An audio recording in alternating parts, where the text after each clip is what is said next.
kolo športa se vrti itak.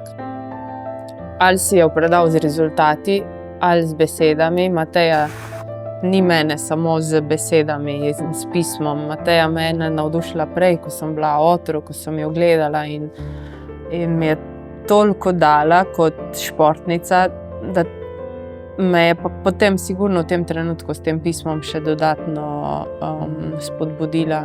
Hvala pokojnemu Vitu Divacu, ki je vse to nekako naredil, ker je on videl, da sem jaz dejansko v težavah. In mi je nekako pomagal iz tega in mogoče to ni samo Matejino delo. Mateja je pač bila ona, ampak Vito je bil tisti, ki je videl, da jaz potrebujem nekaj, da me malo potisne naprej. Ja, Vito.